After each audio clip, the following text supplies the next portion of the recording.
Okay, good. All right, well, my name is Dr. Katie Bars. I'm a clinical psychologist at the Denver Vet Center. I'm pleased to be here today. Is there kind of a reverberation going on? Yes, I do. Okay, and just for me, all right. And again, I'm from the Denver Vet Center, and I am here today, and I'm very glad to be here. I have been working with survivors of trauma for about 10 years now. I worked initially with child and adolescents and children and adolescents and families who had experienced severe domestic violence or physical abuse, sexual abuse.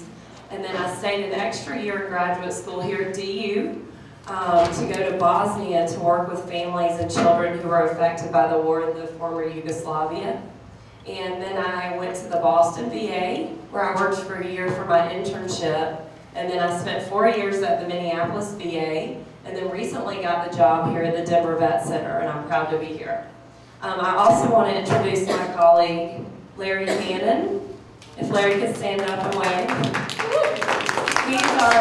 He's our outreach specialist at the Vet Center, and he himself is a combat vet. He served in Iraq, and his job is really invaluable for us. We're so lucky to have him, but what he does is help recruit veterans to come to our clinic and to go out and educate the community about what services we have and about how to get connected with VA services and GI Bill and all of that stuff. So he's here today, and he set up his booth in the back, so afterwards if people have any questions, you can go back and kind of talk to him too.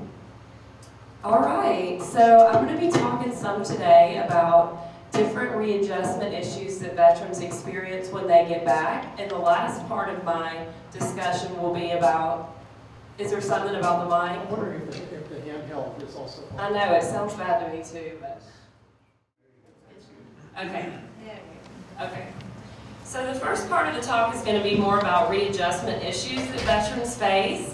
And then the second part at the very end is going to be more about our vet center, the Denver Vet Center, and what services we provide, and how people can get active in those services. Okay? All right, so the first quote I just want to share is one from Abraham Lincoln that he developed in his second inaugural speech, which is that a major goal of our country, which I'm sure we would all agree in this room, is to care for those who have borne the battle and their widows and their orphans.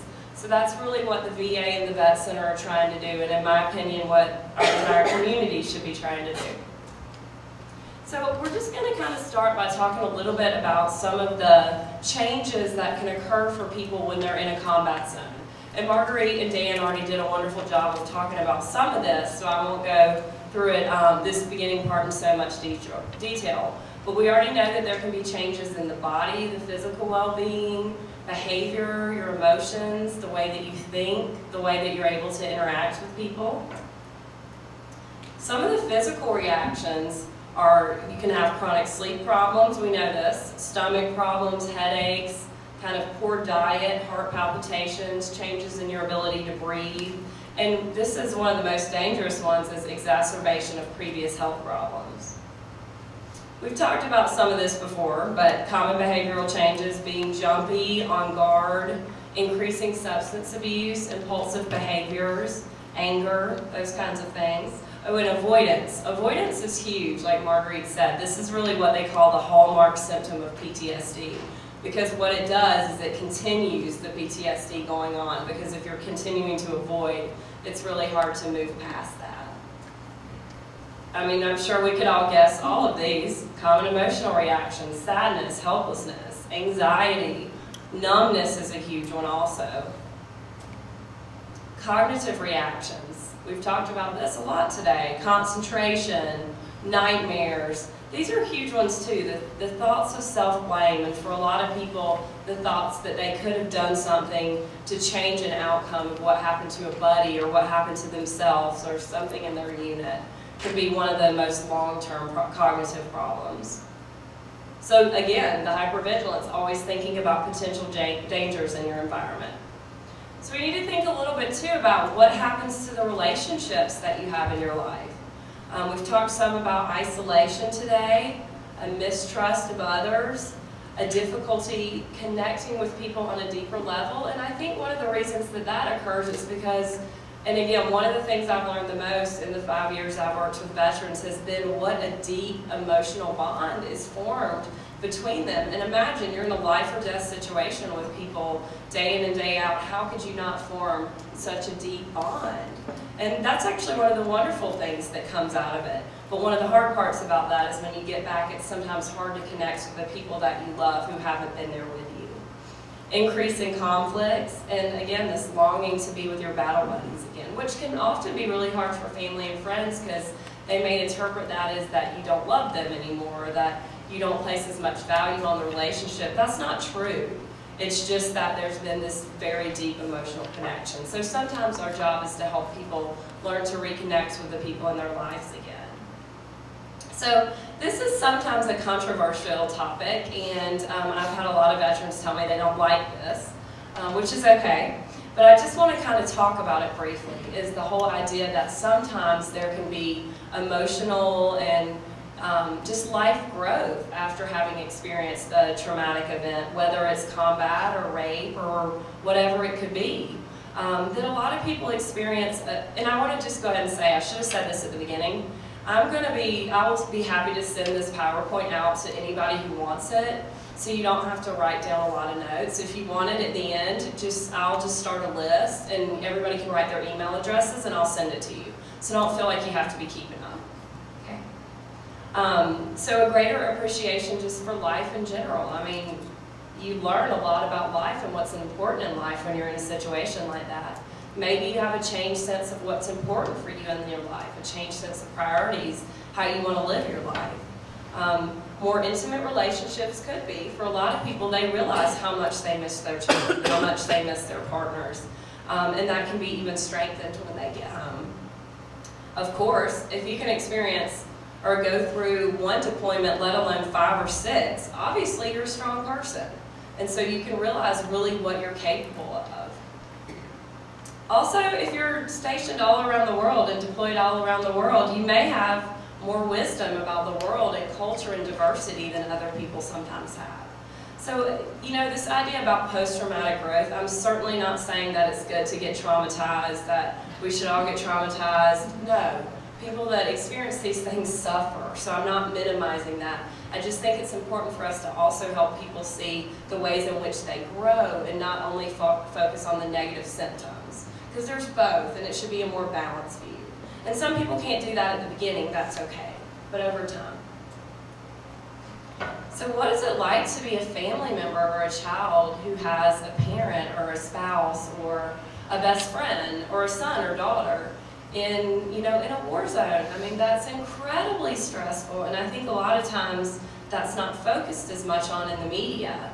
But I mean, imagine the people that you love the most in your world being gone for that long. Imagine the intense worry and anxiety that you would have, the loneliness.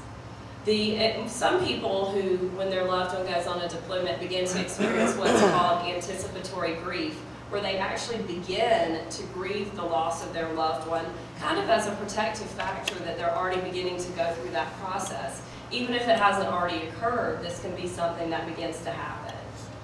And you know what? I think it's okay for people to say, but families are often afraid to say that they're angry at their partner for leaving.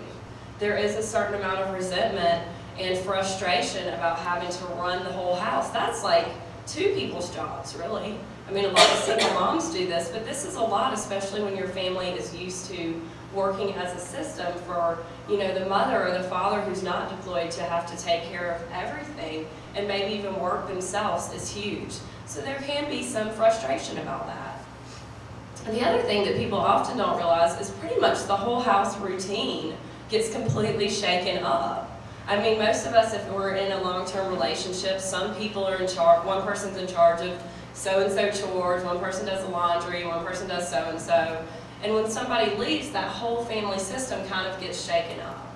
So that can be really difficult. We've already mentioned multiple deployments can lead to even more and more burnout for family members.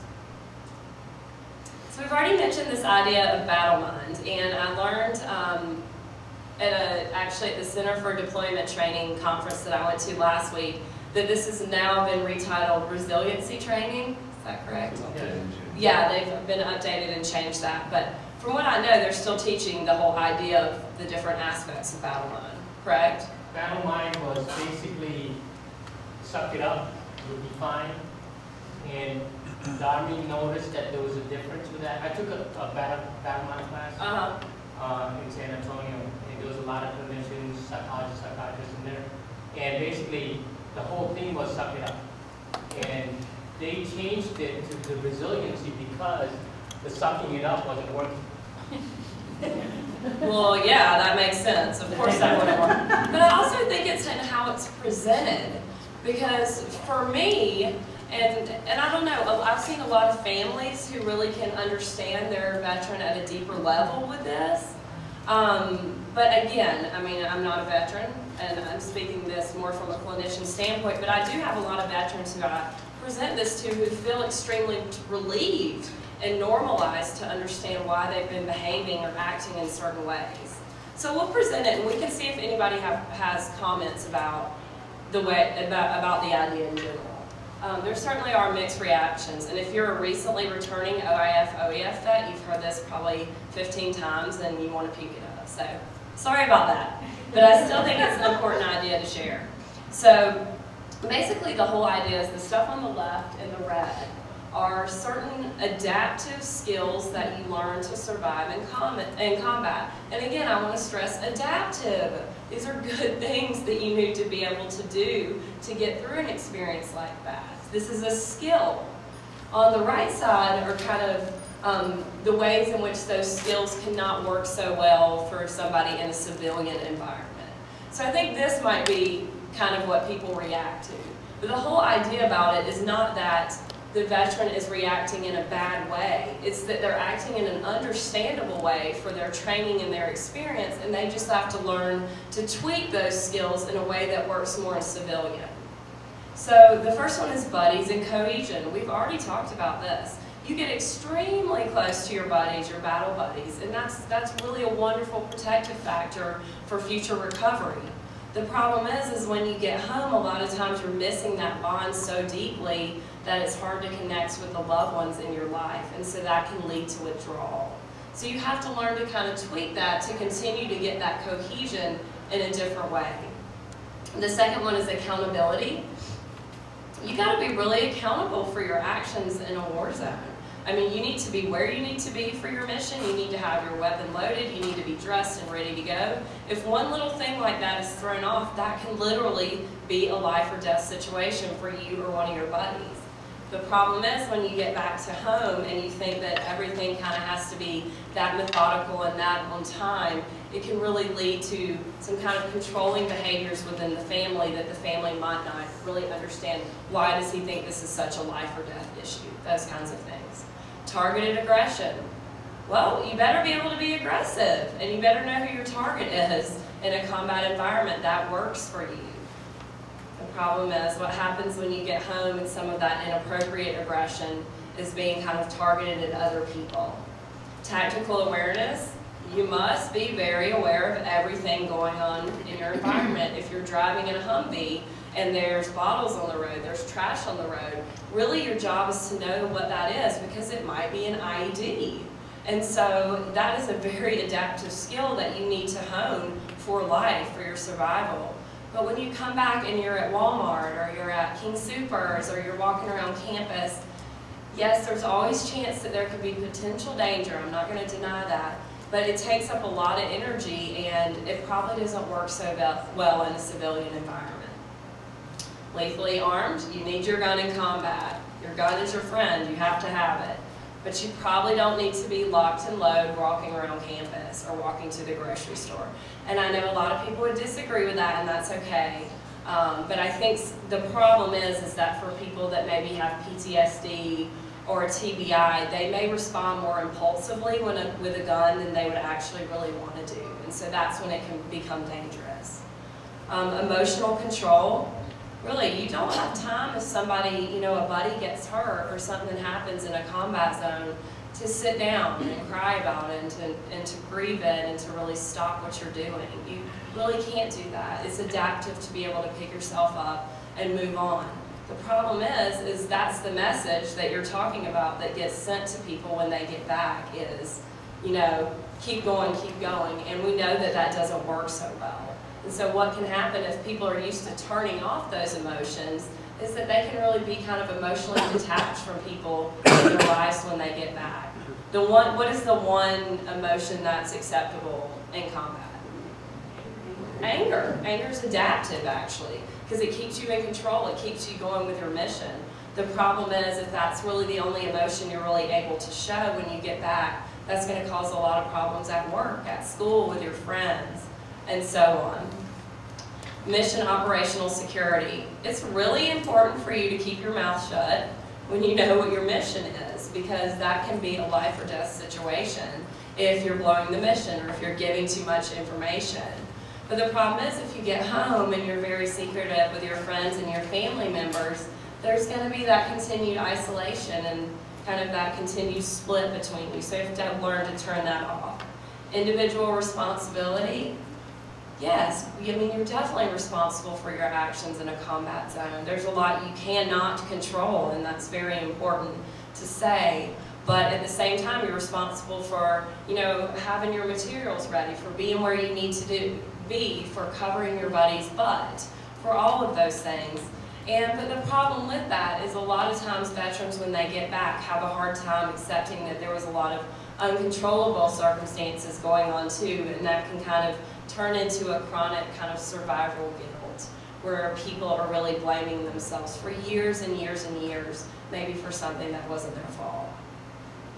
Non-defensive combat driving. You better be pretty good at driving very quickly, and moving all around and very aggressively to make sure that you're not hitting an IED or to get through where you need to go in a safe manner.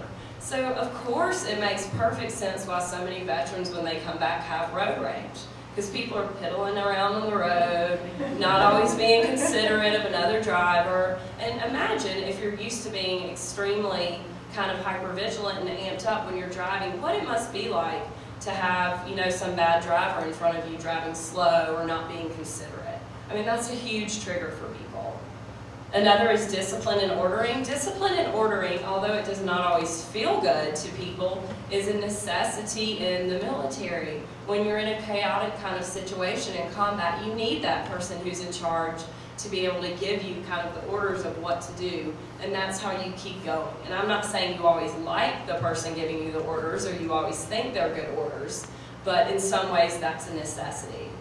But what does that cause when you get back to your house and you're, you know, constantly giving orders to your wife or your child? I mean, at least in our culture here, not all cultures in the world, the family is usually more of kind of a democratic, mutual kind of process, and so that can be very difficult for people.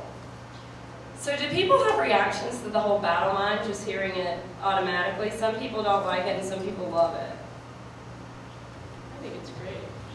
It's a nice reframe and a whole different kind of relationship. Same behavior. I agree. To hear you talk about using it as a skill Yeah. and putting a positive spin on it, you're the first person I've ever heard talk that has really done it. Really? Yeah. Everybody harps on the negative symptoms of what's going on and does the whole poor me, I'm sorry that this thing happened to you. You're like, screw that. You've learned a whole bunch of great stuff. Right, they're adaptive. You need those skills, and if you don't have them, I mean, it's not going to work out so well for you. So I actually see it as a pro-social good thing that you've done. It's just a matter of learning how to tune those down when you get back to this environment. And I think it's important for all of us in the community, whether it's teachers or mental health providers or family members, to understand that these behaviors were normal and adaptive in a certain environment. And I think that helps people understand that more. So, Katie? yeah. I had one guard that told me, you know, he was officer. He had Stand to up. Skype with his family. Sorry. One National Guard individual was talking to me, and he just really set the tone for me with this. He's been in the military a long time. He's married for a long time. He's got his kids. He could Skype with them every day. He was in contact with them every day. And coming home was still weird. He said, I was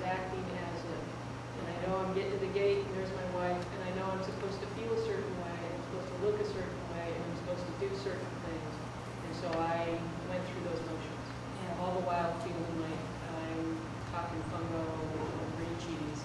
I'm slightly guilty for not necessarily feeling what I was told I was going to feel. Absolutely. It took him a long time to come home, and he was very fortunate. He said, I have some property, and I'm an officer. I had 3 months off, and I went out and I trimmed every damn tree on my property, probably several times, and then I chipped the crap out of it, and I did all of that. Yeah, and he's Jack, and he's very good, he's very understanding, but that was very, very helpful. Yeah. Somebody like him could be so articulate about it, and just it's helpful. And then the piece about spouses, as a burned out therapist, right? And one of your jobs is to attach, do work, and disengage. And then a new client can be attached, do work, and disengage. If you think about it from a spouse's standpoint, you're attached, they're home, you engage, and then they go away again. That is really tough attachment behavior, and anger feels like I'm in control, and I get to encapsulate again. How does that impact our ability to relate in a relationship? And again, just like this, you reframe it, that's damn adaptive. It is. It's not maybe a great relationship skill over time, but it's really adaptive for that spouse. Absolutely, absolutely. The other thing about Battle Mind that I think is important to point out is a lot of the adaptive, positive skills you learn in combat. Those look a lot like PTSD symptoms, right? I mean, the hypervigilance, the emotional control could really be like an emotional numbing. The anger could be like part of the, hyperarousal. I mean, a lot of this, of course, people are getting PTSD. It makes sense. In some ways, for some of the symptoms, they've been trained to react in that way. So we need to be looking at PTSD differently as not such, I mean, I'm not saying it doesn't cause pain. I'm not minimizing that at all. But we need to have kind of more understanding of why that occurs. So MST. MST is kind of one of the unspoken tragedies, I think. I think it's getting better that people are talking about it more and more in the field now, but I still feel like it often gets overlooked. I was at a week-long conference last week where they spoke for 8 hours about veterans' issues. There were 2 slides out of thousands the whole time for MST. So I just think that it's something that we really need to be paying more attention to. Rates of PTSD are actually higher in veterans, female or male, who have been sexually assaulted. Yeah. I just didn't know if everybody knew what MST was. I'm sorry, yeah, military sexual trauma. And almost all of the time, yeah, good call on that. All of the time when people are being sexually traumatized in the military, most of the time it's by a fellow soldier or someone in their unit or someone above them. And this is actually very, very common, unfortunately. And again, to say it again, PTSD is usually even more prevalent in that population. 23% of women veterans using the VA healthcare system report military sexual trauma. And look, we all know that sexual trauma statistics are always underreported because there's always people who haven't reported or are too ashamed, and especially in a military culture when so much of the culture kind of encourages you to pull yourself up by your bootstraps. Why do I keep doing this? So I would be willing to, and this is only the ones who seek care. So, I mean, imagine that too. This must be much higher. 55% of women veterans, again, who seek care at the VA report sexual harassment, along with 38% of men, and I'm sure that's an underreport also. And then this is one that kind of shocks people sometimes. Over half of the actual number of people who are sexually assaulted in the military are men. So there's more men who are sexually assaulted in the military. And at the same time, we have to realize there's way more men in the military, so the ratio of women is actually higher. But I think this is kind of one area that we really, really, really need to pay a lot more attention to because it's happening a lot more than we really want to admit. So I kind of want to know from the audience, what do you think are some issues that complicate this high level of military kind of sexual trauma? What are some issues about military culture that contribute to these high rates?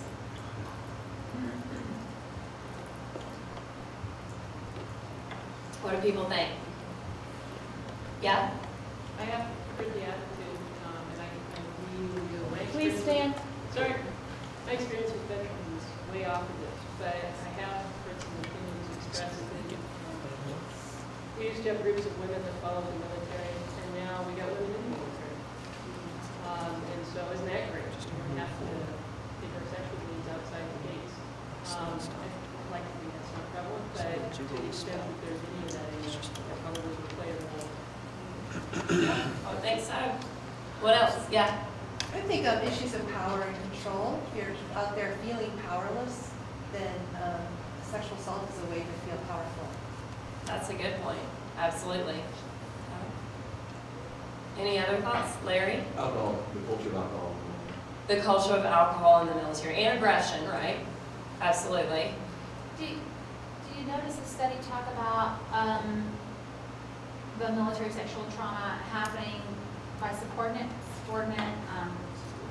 supervisor relationships? Both. Yeah, definitely. I think the ones that get less reported are usually when it's somebody in authority over you. Were you going to say something, Marguerite? I was just thinking power and dominance hierarchies. Yeah. Yeah, absolutely. I was talking with the Stan chaplain who was instrumental in getting a sexual assault treatment and going for the Marine Corps. Jane Bingham. Okay. Chaplain. Yeah. Can Yeah, thank you. Can you speak up? Sorry, I will. And I said, who are these victims? And she said they're somebody that's a little bit off, maybe smaller, something a little odd about them. Can I trust you? Do you have my back? That kind of thing. So there's a pecking order and a testing. And I went, yeah, okay, that makes sense. But just yeah. And I've also heard it's with, statistically speaking, women that are considered to be more attractive and more feminine as a way to kind of knock some of that, you know, to make it a little more masculine or knock some of that femininity out of them. Yeah. You know, Yeah. I don't know if it's a factor, but these two wars right now are in sections where women are treated very differently. There's very different morals. The women have no power. I'm just reading this book called Half the Sky, Yeah. with appalling statistics about how women are treated in this area of the world. And so I'm not sure if some of that is what they're picking up from the culture that they're in, because they're in it for a long time and over and over and over That's again. a great point. And then I think the other thing that we learned in Vietnam, because I used to work with Vietnam veterans, is the average age of the foot soldier in World War II was 25. In Vietnam, it was 18. Now it's about 19. It's very similar, a little higher, but what is it? It's about 20. About 20. If you look at developmentally, you know, that's the intimacy stage. Mm-hmm. And the immediacy, and you know, this is life and death, and people act in different ways, and we seem to have learned in Vietnam that we seem to have forgotten this time, which really upsets me, for what we're putting people through, is that a year was too long in combat. Now we're sending people longer than a year and longer than once, without enough time in between.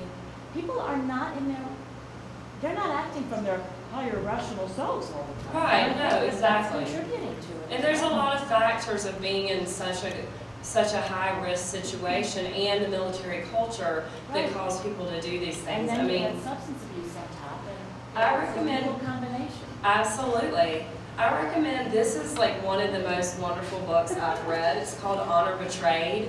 And at the end of my presentation, which I will send anybody who wants it, I have a list of books. And I brought all the ones that I really like right here if people want to take a peek at them at the end. But this one I think is just a phenomenal explanation of why this occurs so commonly. It's Honor Betrayed. But let's think a little bit about why it's so often not reported. I mean, in this population, this is almost like getting sexually abused when you're a child in your family. I mean, these are the people that you're so close to and that you rely on for life and death kind of protection. So it's very hard, as it is for, you know, a child in that situation, to report this. The other thing is that this is where you live and work. I mean, you're trapped there. So that makes it even more difficult in terms of coping with it. And we can be frank and honest and say that the military hasn't exactly had the best track record of prosecuting or holding people accountable in these situations. I mean, I have a military sexual trauma group, and 3 out of the 6 women in the group were kicked out for reporting. So, this isn't to bash the military culture. There's wonderful aspects of the military culture. I want to make that very clear. But I think we also have to think about some of the things that aren't so helpful. So how can supportive others help? Whether this is therapists or teachers or friends or family members. This was pretty small, sorry about that. But understand that it's difficult for veterans to talk about war. They may not be ready to talk about that, and we really don't need to pressure them to do so. They can do that. We let them know that we're there for them if they would like to do so, but pressuring them is not usually helpful. And understand that there's a lot of real reasons why veterans might want to go back to war. They may want to go back and help their battle buddies, the people that they love.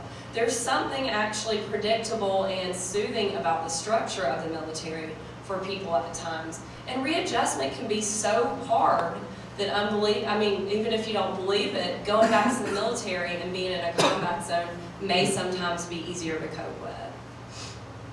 This is a hard one. The next one people have a lot of really different feelings about. Some veterans hate to be thanked. They don't want to be seen as a hero. They don't want to be told to welcome home. And some veterans love that because especially Vietnam veterans, I've had some say, I hate that, don't tell me that, no one told me that 40 years ago. Don't want to hear it now, which makes sense. And I've heard some say, wow, it feels so good to finally be recognized.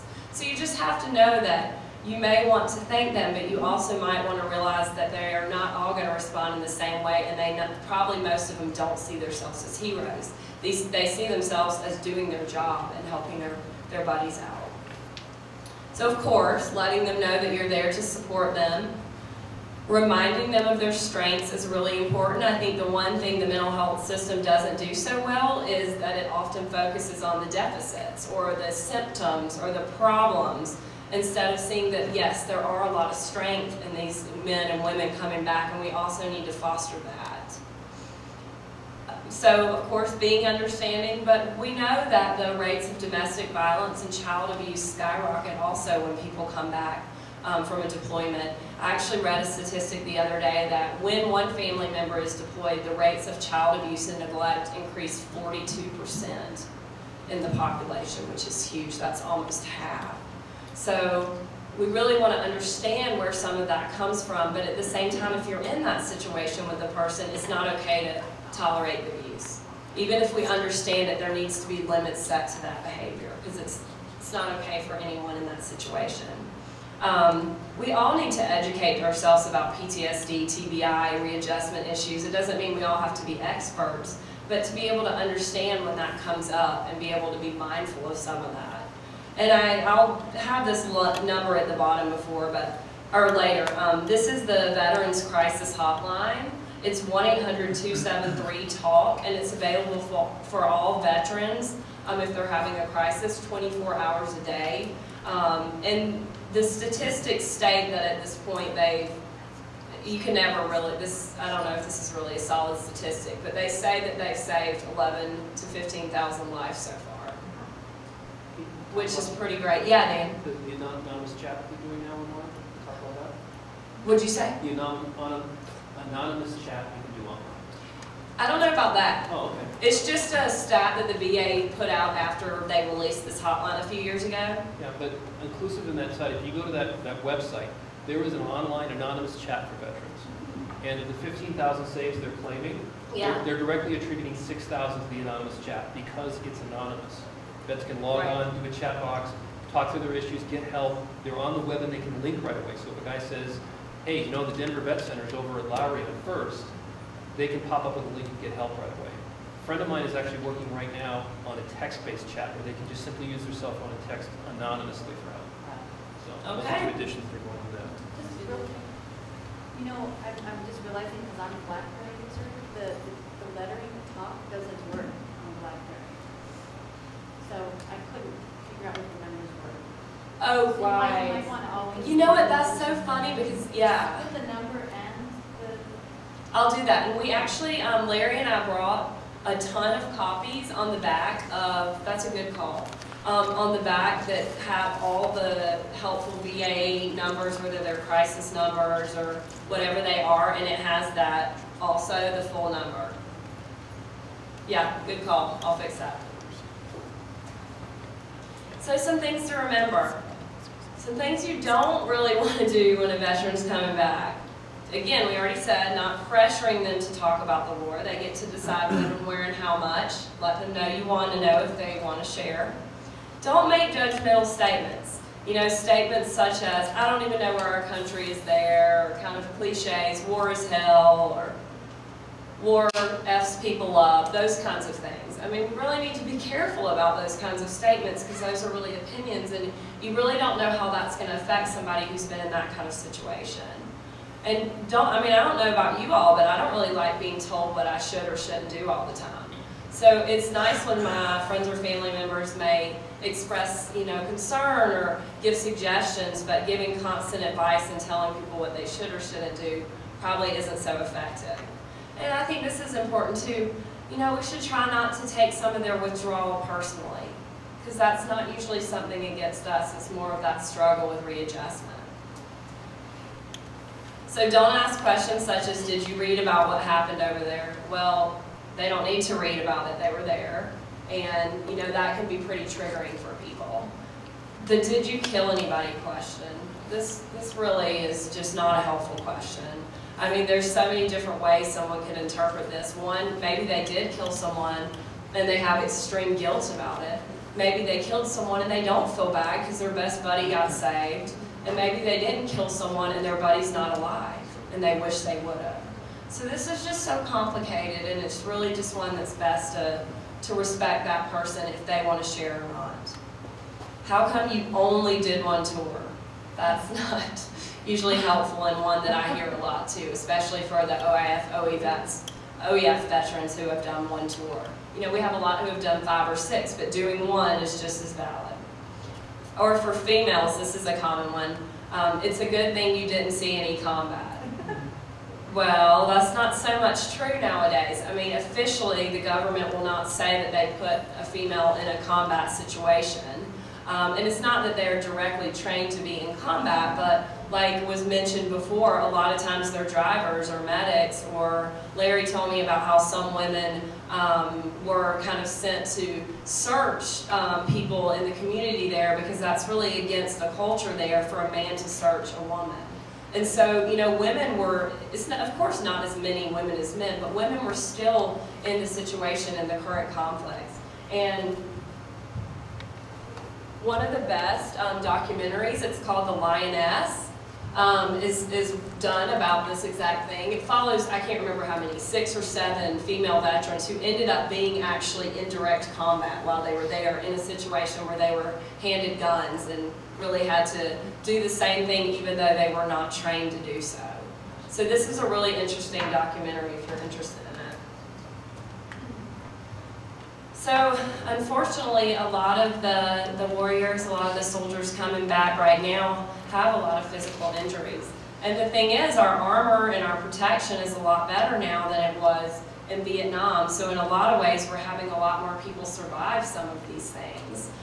So it's really important that we're aware of how to respond to people. I mean, one of the main things is that we want to support people with physical injuries and gaining as much independence as they can gain.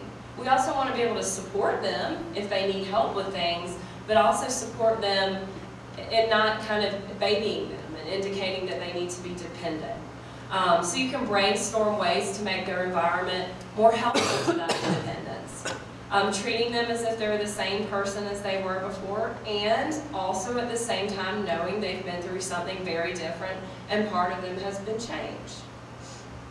You can provide support and even, help them find things in the community where they can find support. But also one of the biggest things is that these particular veterans will have more of a comprehensive treatment, whether it's physical therapy, medication, psychosocial therapy, for some people speech therapy, and that's that's one of the most effective things, is to have them getting all those modes of treatment. And one wonderful thing about the VA system now is they have the polytrauma system of care, where they see veterans with a multitude of problems, whether it's physical, TBI, and psychological trauma. And there's 5 major TBI centers in the United States. 2 of them are Boston and Minneapolis, and I can't remember the other ones. Does anybody know? What'd you say? California Palo Alto. Palo Alto, that's right. And then there's the Impact Center in DC. Okay. Actually, no, I'm sorry, it's in Bethesda. And then which one? BAMC? Yeah. Brooks Army. Okay. And just to tell people, I put a handout on the back also about the Vet Center that is not particularly, it's more centered for TBI, for how to know if you have a TBI and what are some ways to cope with that and where can you call to get treatment if so. So I'm not going to get into this as much, but I mean, I just think it's important for all of us, whether we're teachers or therapists or family members of veterans or veterans ourselves, to get educated about all of these issues. And remember that the veteran is different from what they've been through, but just because they were in combat doesn't mean they're having problems adjusting, and just because they weren't in combat doesn't mean they're not having problems adjusting. So we can't make these assumptions about how people are doing. Again, focusing on strength and recovery is so important. I believe that the Vietnam veterans were cheated out of this in a way, that there was not a lot of education about how you can get better and what's available for you. A lot of them were told, you will have PTSD the rest of your life. You will not be able to hold a job. You will not be able to, you know, get married and stabilize that. You will, so on and so forth. You will be a drug addict for the rest of your life. Not good messages to send, and in those ways, those can become self-fulfilling prophecies, and we really need to, it's not that we're minimizing the pain, but we need to also help people see that there is recovery. We have the Vet Center system because of you. Absolutely. We have a lot of this awareness because of you. For our grant, there's been a big push about, sorry, just do what you tell me to do. There's been a big push about OIF, OEF, and only combat veterans. And I am so adamant in this one. No, it's every generation of veteran, every generation. So far we know 2, and kind of everything in between. And it's not just kind of, as we just talked about for military sexual trauma, training accidents. I mean, there's all sorts of different ways to get hurt and be impacted, and whether somebody else defines that as traumatic or not. So as far as this grant is concerned, it is every theater. We are where we are because of the veterans that came before. Absolutely. And that has to be respected. Definitely, 100%. And I won't talk so much about what you can do if someone has TBI, because Marguerite did that beautifully. But I would just again say, get in touch with the Disability Services office at your school. That's so important. So this is just, again, I put on here, and I will add the numbers under it. But this is, again, just the Veteran Crisis Hotline. And I'm just kind of giving the message in here that if somebody is making, you know, aggressive statements about wanting to hurt themselves or others, this is not something we need to overreact about and freak out and make the situation worse. And it's not something we should take lightly and minimize, but it needs to be a balanced reaction where we're following through. And if something really is a big deal, we need to help that person seek help or give them suggestions about where they can go to the VA, go to the Vet Center, go to someone in the community, and also to give them this number so that if they would feel more comfortable calling that, they can do that. So what are some signs that it's time to get help? So I think most of us are aware that some of these things are going to be problematic, but when it gets to the point where the substance use is increasing to a point where it's much more frequent, much more heavy, and interfering with work or school or relationships, then that's really something that needs to be addressed. Significant PTSD, depression, anxiety, we know that. If somebody is experiencing ongoing grief and guilt, those are common and normal adaptive reactions when you get back from a situation like that. So I'm not saying that veterans should not be grieving, But what I'm saying is if it's going on for, 6 months or say, that's probably, a sign that they should get some help to try to work through with that, so it doesn't become more of a complicated grief. Chronic sleep problems. Sleep problems are one of the hardest parts of being deployed. I mean, your sleep gets so whacked out after that. I mean, somebody told me the other day, I don't know if this is exactly true, but I heard that most people that are deployed are told that they really only need 4 hours of sleep. Is that true? Yeah. And I mean, a lot of times that sleep is broken up to an hour here, 30 minutes here, an hour here. So, I mean, it's a physiological change that occurs in your brain when you get back. And a lot of times you need treatment for that, learn some sleep hygiene skills, ways to deal with that. Aggression, violence, and of course thoughts of suicide or homicide. I wrote down some stats about suicide in veterans. We all know this is a huge, huge unfortunate problem. These dates are kind of a little outdated, but I still think they're powerful. From 1993 to 2000, the #1 cause of death in female veterans was suicide. Wow. For men, it was the second cause of death, and white, older, educated